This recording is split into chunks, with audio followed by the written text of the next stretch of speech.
how does an entrepreneur support organization in a local community engage in the daunting, Of what small is business administration? No, it can definitely be a challenge, and I think we've heard that directly through various ways. So I'll say that SBA is unique to some other federal agencies in that we have 68 district offices around the country. So one in every state or more, and we also have such a strong resource partner network.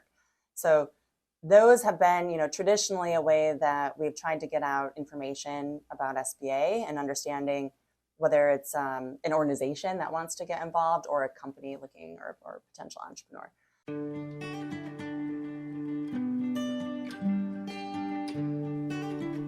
We believe that anyone, anywhere can make startups. After spending more than a decade building our own company, we've learned a ton. We've mentored founders and built startup communities. We've helped craft government policies, and we've also invested in businesses.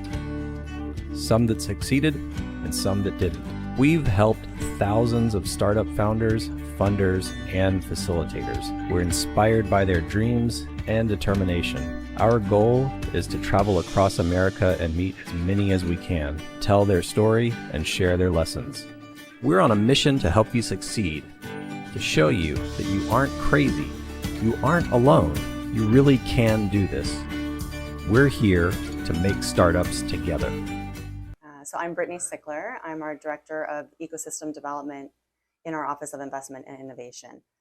So our work centers on building up networks that are surrounding startups or potential small businesses, whether they're in the research and development, R&D space, looking to commercialize, or if they're more growth-oriented, looking at further investment capital. And trying to understand their needs, be able to build up, support, fund, train organizations that are working with them across the country. What's a little bit of your background, how you got to this position? Oh, well, I've been working with small businesses for almost 20 years now. My first role, in my first real job, was working in microfinance down in the state of Florida. I was based in Miami. And I loved being able to, see how folks would have a journey, especially through their capital access. So from a credit builder loan, one that wasn't even actually going to a business yet, just trying to build the credit report, have an installment loan there, to them folks that went from a microloan to later on to a bank. Yeah. And for me, especially seeing how entrepreneurship made such a difference, not only in an individual's life, but a community, how those companies then could, impact the broader spectrum down to health, education. For me, it's all connected. Yeah. So one of the things that I've talked with a lot of people in banking about is the challenge that they have in figuring out how to make investments work at, say, a below six-figure level. And when you talk about microfinancing, I'm curious, what size loans were you really looking at that stage, and what type of impact did they make? At the time, the loans were under $25,000. That same nonprofit has grown. They're actually one of SBA's microlenders now, Ascendus, and they go up to $50,000. But I would see impact even at $500, $1,000. I knew one gentleman in particular who started with a very small loan when he was buying equipment for a landscaping business. A lot of landscapers in South Florida. And so he started off really small. He had this tiny, it was a beaten down car, and he would barely be able to fit the equipment in his back seat and trunk. And then once that, he was able to get enough income for a while, he went for a larger loan. I think he might have started off maybe 1,000, went up to 10,000, was able to get, like a trailer. And then by the end, he had this pickup, and then left. Obviously didn't need our help anymore, but it was just an incredible journey, even the years that I was there, and for other industries as well. But, really the kinds of industry areas, technology areas, I think there's so many nuances to what an entrepreneur faces. And sometimes that's lost in the conversations about their, especially on the capital side. So for organizations that are trying to solve the microfinancing space, how does one become an SBA lender? Oh, well, that's actually a whole other side of our shop here at SBA, our Office of Capital Access. And so there's a variety of microlenders around the country, from regional planning commissions to certified development corporations. So it actually is much easier now to even find who's already a lender in an area, and I think that often helps folks trying to fill in gaps or understand the opportunity to also kind of join into that pool. So there's a tool, Lender Match. It's also a tool that companies can use looking at lender options and trying to navigate that in a more efficient way, as well as on the lender side, looking at their options too.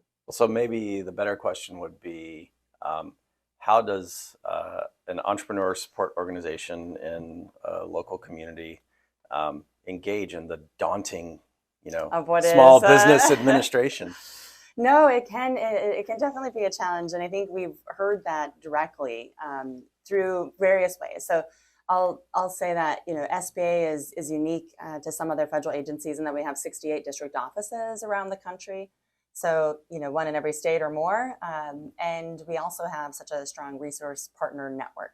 So those have been traditionally a way that we've tried to get out information about SBA and understanding whether it's an organization that wants to get involved or a company looking or potential entrepreneur.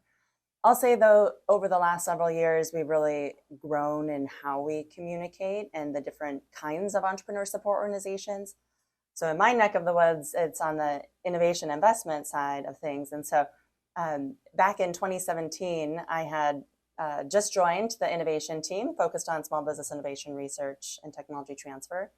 And I had wanted to understand more about what those organizations were trying to do. And, it's a complicated program across 11 departments. Yeah. And so I had brought together about 20 people. I had been handed a list of folks that had received a grant in the past to provide support to potential SBA applicants.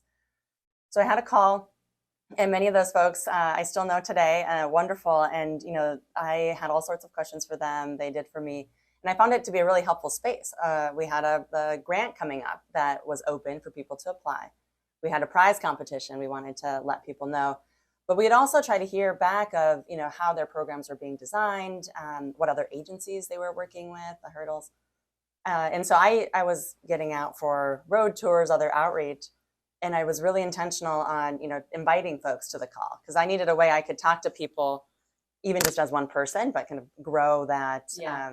And over the years, it grew. Now we're, I think, over 1,500 people that are on this list that either show up at a monthly call or they receive our kind of notice. So for us, that in our space, at least, that's been great, because it's not just about the ESO with funding, but it's also about information. And so I think our team really tries to put together information, especially on the federal side, and especially in the last few years with additional programs coming out. How can we break it down so people know what they should potentially consider or prioritize, and then how to partner with each other if it's a more complicated or heavier lift. And what do you see on the horizon, over the next year or two? Are there anything changing, any up and coming things, anything new that you guys might be experimenting with or piloting in terms of how do you get the network out there, and what do the funding look like? No, definitely. I love that question. So our division is only a year old, if that. And so prior, our part of SBA was, very much focused on the programs that were run, so on the innovation side or on the investment side. But for our ecosystem development, I think this next year we're really looking forward to digging into some of our funding programs. Just a week ago, we announced the 60 Phase 1, Stage 1 winners for the Growth Accelerator Fund competition. But we also have a Regional Innovation Clusters program, which will be going out this early summer as well. Okay. And that's where it's a perfect ecosystem example in terms of the kinds of organizations that come together to come around a small business in a certain technology area. Okay. So we have some on pharmaceuticals, photonics, ag tech, unmanned aerial systems, and we'll be adding more clusters to that program. To your question on what's coming in the next year or two, I think we are seeing so much on the wider federal landscape. And when we look at the National Science Foundation or the Economic Development Administration and some of their programs like the Innovation Engines or Tech Hubs, I think we're going to see so much deeper information about what's actually taking place what those investments are going towards. I think that'll be an interesting story for folks that haven't necessarily been involved in some of the initial coalitions or awardees. And I think on the SBA side, we're really interested in hoping in this near future to make sure that the startup and the small business perspective is included in some of that regional economic development. One of the things, that's been obvious over the last year or so is a tremendous increase in the amount of investment that the federal government is making at the ecosystem level. And so it's wonderful to see. And what I'm curious about, because I think a lot of organizations that had been in the trenches for a long time just did get discouraged over that time. And so I'm curious, for the people who had been discouraged, what would you say to them? And then for the people that are going after the funding that don't make it, what are the most common mistakes that you see them making and how they frame their proposals? Great question. I feel like we could talk on that for hours. What I see for folks that are discouraged, I think it does make a difference around what was being applied for and kind of the groups that were together. So there's always going to be, people who are throwing in for just about anything. And so when you kind of get down to understanding, is it a very limited opportunity? Is it very competitive? And how was that proposal put together? So I think for us, it's a challenge for some of our larger programs to be able to do full debriefs. But definitely for our kind of grant contract programs in this ESO space, we've historically, tried to be transparent to what we can from the reviewers' side of things and sharing that information back. And over the years, I've worked with organizations where they tried for the first time and it wasn't successful. They were able to get, the feedback and actually work on some of their programs, test things out, and then put together a more, competitive package in the future. And so, some of that's at a smaller scale, but the being discouraged, I think it is trying to, kind of step back and be objective around, was this a good shot? Was this, do we have the right things in place, or was the timing not right? And I think that's a harder one to answer, at least from the outside. Right. So I think when folks are organizing, like one thing that we try to do on our side, again, on the federal perspective, there's a lot of great organizations, and you've mentioned some that bring together ESOs and really try to form connections across the country or even across, certain regions. We try to be specific, when I bring in other federal partners to share about opportunities, I really do coach them on like who they're talking to, how they can really break things down in like the most effective way for the audience, and then try to make sure that there's, the partnerships can continue that make sense without us in the middle. So really like looking at us as a connector or a translator. Sometimes there's an interpretation needed on both sides for agencies or programs, federal programs that haven't historically worked with, the kind of ESO stakeholder, but then also for especially kind of newer ESOs or ones that maybe have stayed away from, the government landscape. So we try to just make it more clear and really use the language and change our structures so that it's not as daunting to the extent we can. Yeah.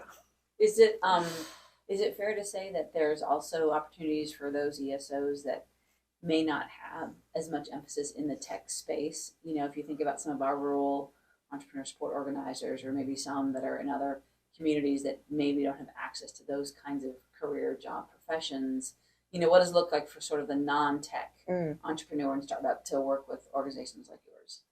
Yes, I think, there was one example of the last, in 2020, the Community Navigators pilot program that started, where SBA started, looking outside the traditional partners that we had been working with over the years, and how do we supplement, and actually how do we kind of even drive some new communities. Okay. So the Community Navigators had the hub and spoke model, where they're able to really invest in a different kind of format.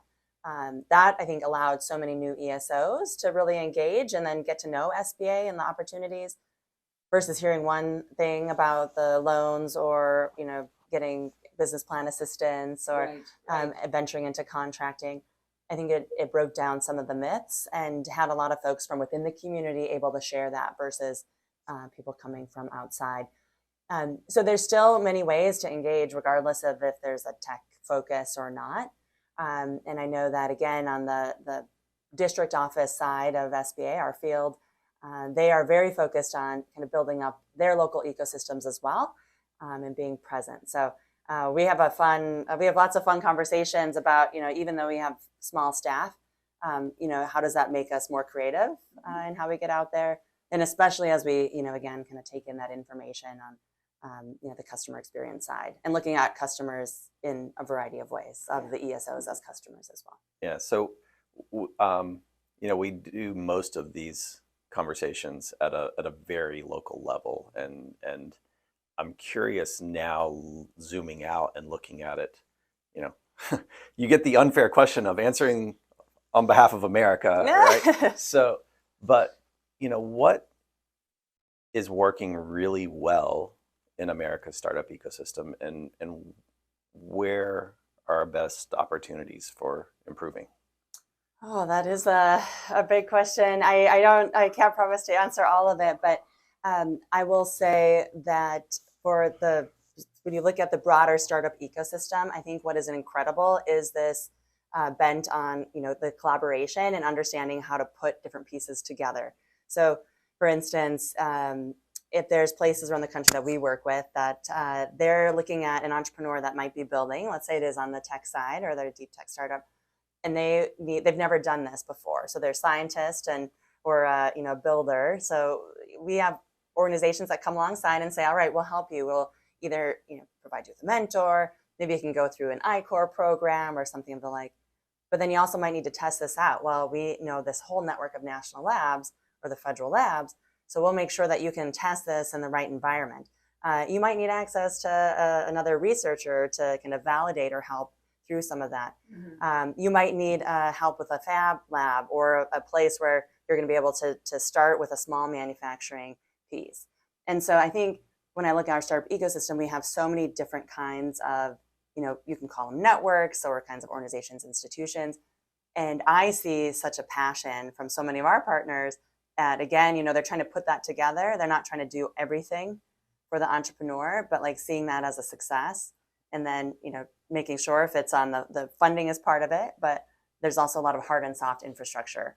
And when I talk to folks across the world in other countries, and they're trying to make a difference, it's hard if you don't necessarily have kind of that the strong academic or the strong technical or engineering focus, and if you don't see those institutions being able to help.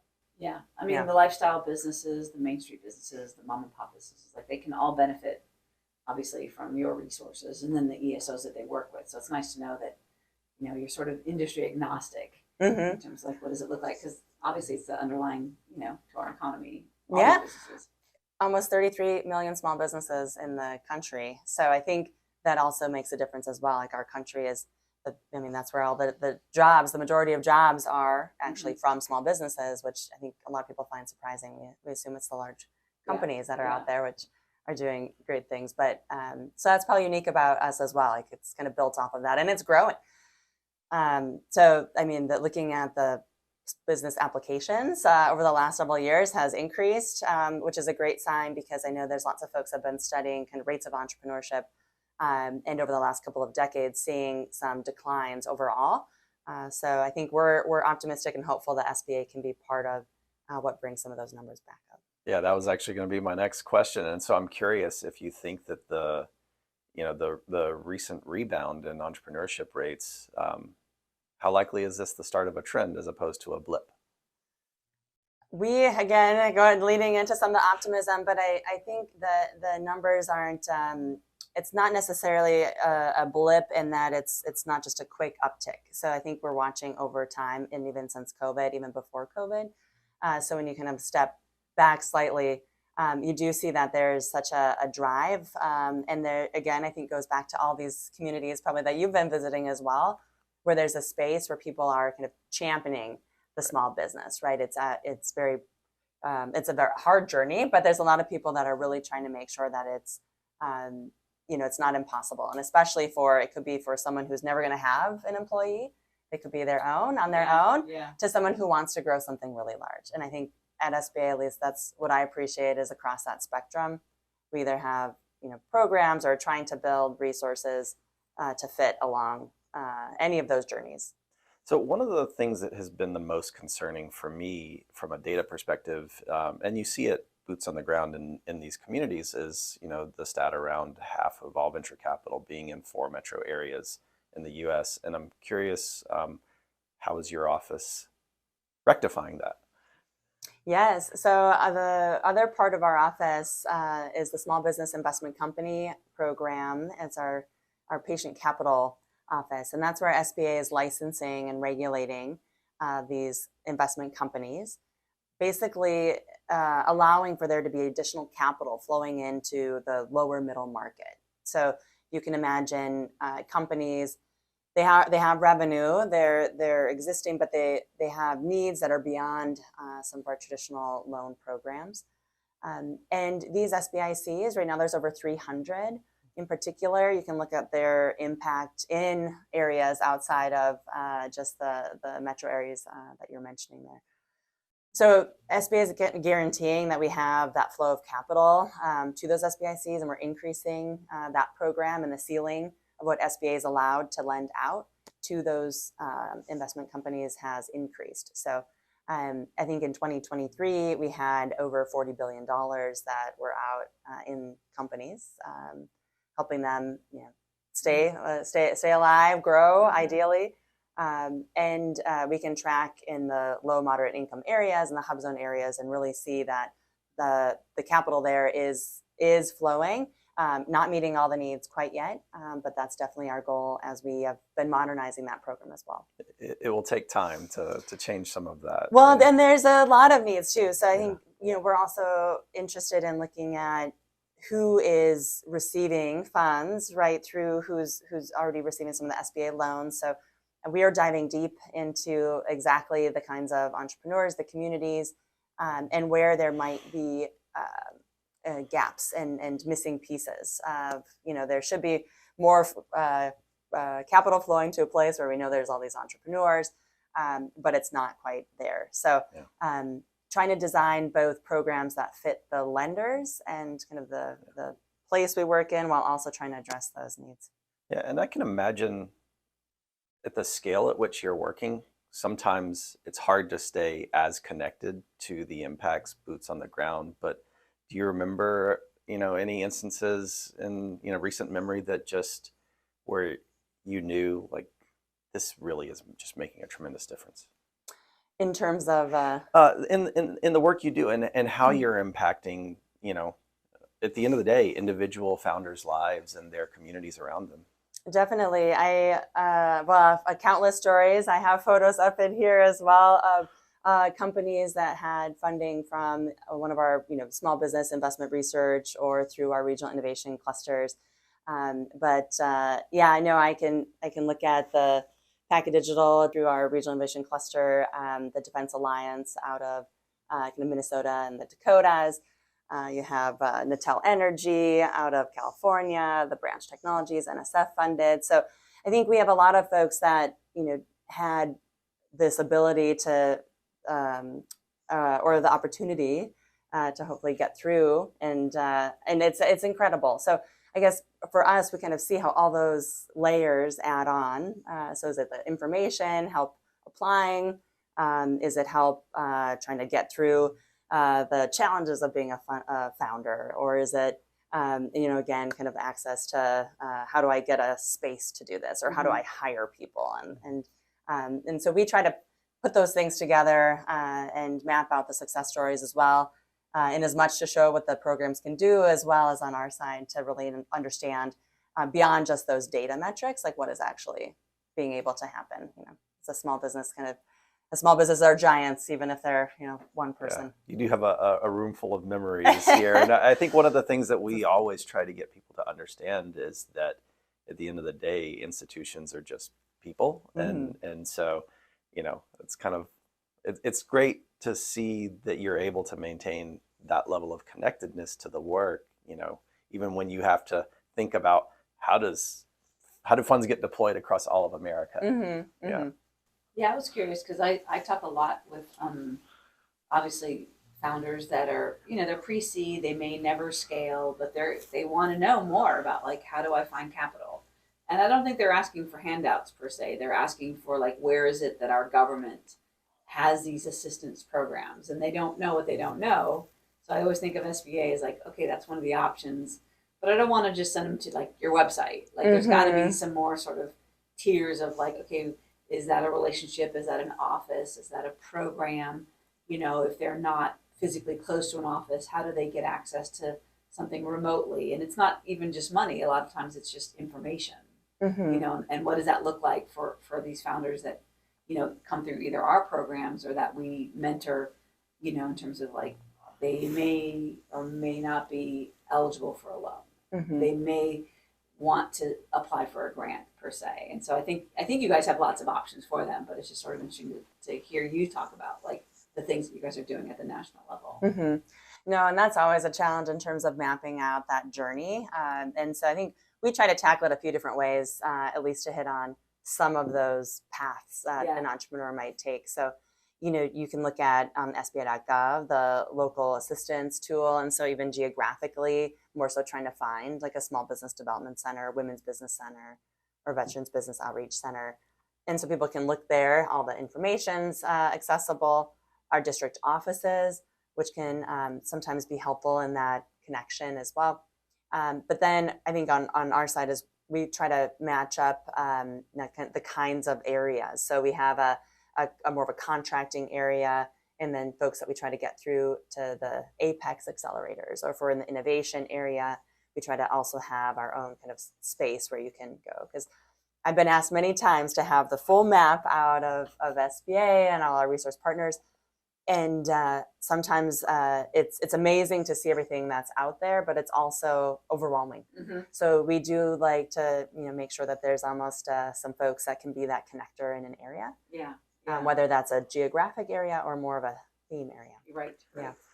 So, we just finished at the Startup Champions Network Summit in Shenandoah Valley yesterday, and one of the things that we were talking a lot about is how this work is feeling more and more like it's a movement that's happening, and really a movement that's centered around themes of economic justice and independence, and how do we empower the people in our community more.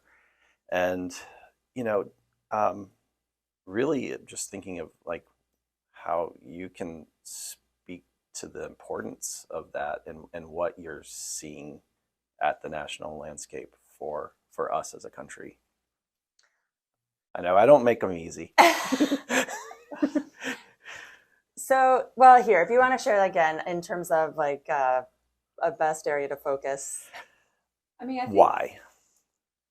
The why? Yeah. Why? I mean, why is this work as important as it is? So I think there's a lot of ways to approach the importance. I think one thing that everyone can agree on is the economy, like the economic drivers of small businesses and entrepreneurs. So we would not be in near as good of a spot. Our country would not be able to withstand as many economic shocks if we didn't have kind of that backbone of small business. And so making sure that in all the communities, there's also the access to what small businesses provide. I think the why we want them to exist is not just on a monetary sense, but also like what makes a community a good place to be. And so without SBA, I've had lots of folks ask me like, why is the government involved? If, especially in small business, we're looking at the markets that are out there. And so it's understanding the places where, small businesses are almost at a place where the market's not addressing some of those needs. And so that's kind of how the agency was birthed in terms of the capital programs, looking at that federal contracting space. And then I think as our work has matured and as we start to even use the terminology around ecosystems and government, I think we're looking deeper, that we're not just going out there with one item or element program that solves it, but we're really trying to, look at that holistically, because the why we don't want to decrease the small businesses to a place where we're not in a good space. I'll give a second why as well, especially coming more from that innovation side. looking at the creativity and the innovation of small businesses, it's incredible. We all see big things coming out of large companies. But really, when we look at what's been created through federally like funded research over the years, that's how we have many things that we would not have had otherwise. So it is exciting when you can put the dots together. It's not just even research in a lab. It's that was taken to market, and there was kind of help along the way to commercialize. Thank you.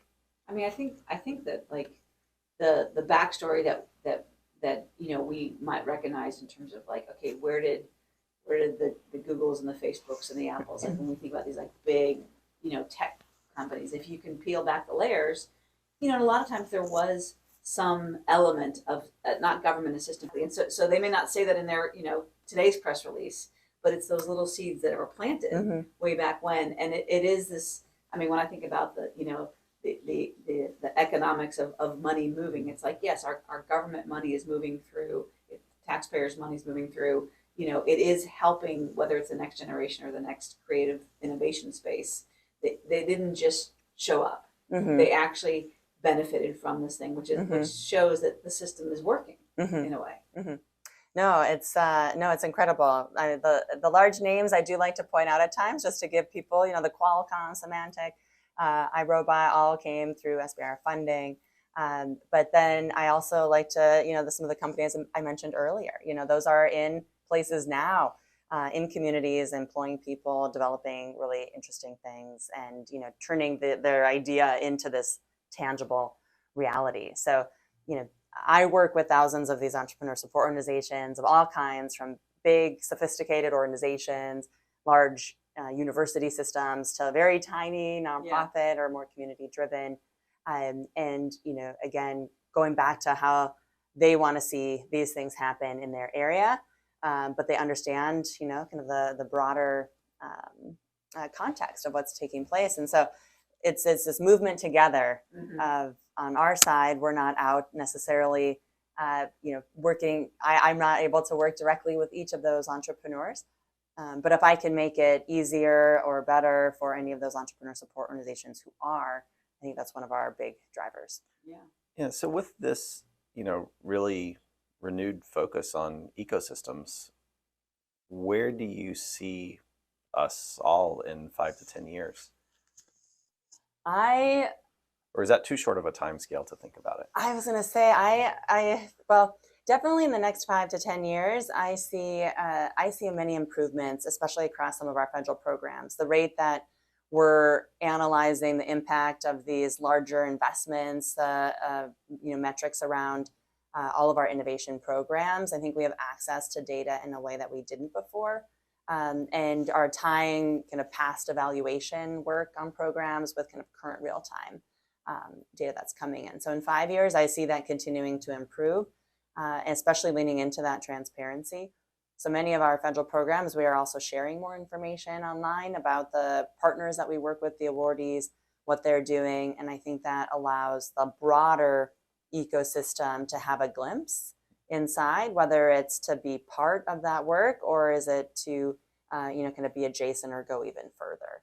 So I think that we'll definitely, regardless of our federal funding in terms of the programs, I think we're going to continue to see that collaborative spirit, especially because while there is competition for funds and that attention, I think there's more people coming together. More of these opportunities require that to an extent, whether it's officially through the application, or it's unofficially, just being able to make the things happen.